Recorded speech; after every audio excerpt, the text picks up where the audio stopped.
I've scoured the movie and the script book, looking for any possible clues Joe hid for what's to come in the remaining 4 movies. All of these are in my newest book, Fantastic Secrets Behind Fantastic Beasts. But the clues keep coming, and I hope together we can find more. The first clue I'd like to discuss is a possible Animagi in Fantastic Beasts. Don't you think, in a series about magical beasts, that Rowling would have hid an Animagi somewhere? With this question in mind, I watched carefully for any stray animal sightings within the script book. The one that intrigues me the most is the pigeon at the Second Salem Church that Credence scares away in scene 28. This scene, as written, is only 2 paragraphs long, and the first and longest of the 2 is all about the pigeon. It's as if this scene exists to show that pigeon. A pigeon coos from a high-up window. Credence steps forward, staring up toward it, before mechanically clapping his hands. The pigeon flies away. Could that pigeon be a witch or a wizard watching over him?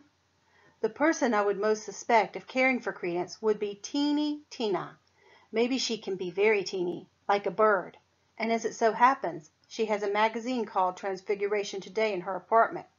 If Tina were an Animagi, with her peaceful and somewhat awkward demeanor, I think a pigeon would suit her well. However, Tina is supposedly in the company of Newt at the time the pigeon visits Credence.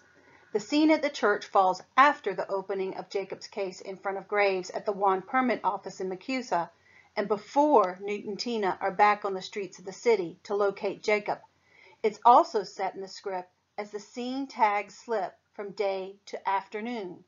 Such a transition period would be the prime opportunity for allowing the possibility of Tina slipping away from Newt. Perhaps hinting at this, we see in scene 33 how easily Newt slips away briefly from Tina when he rushes into Jacob's apartment ahead of her. Is this a clue that she could have done the same earlier? Later, after escaping from Macusa, the team lands on a rooftop overlooking the city where a pigeon coop is housed. Queenie reads Jacob's mind that his grandfather kept pigeons. Joe wants to be sure we notice the pigeons. One of the cons against Tina as the pigeon is that she didn't transform to save herself during the execution scene. However, perhaps Macusa has protections against this sort of transformation, as Hogwarts did against apparating. Or Tina could have hesitated, hoping to save Newt as well, until it was too late. Whether the pigeon is Tina or another witch or wizard, I'll definitely be on the hunt for any stray pigeons in the next movie. One last thought though.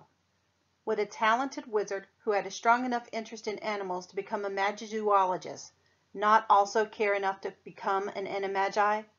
Perhaps that's why Newt seems to understand his animal's language so well. Wouldn't it be funny if in a future movie Tina and Newt kept trying to hide from each other?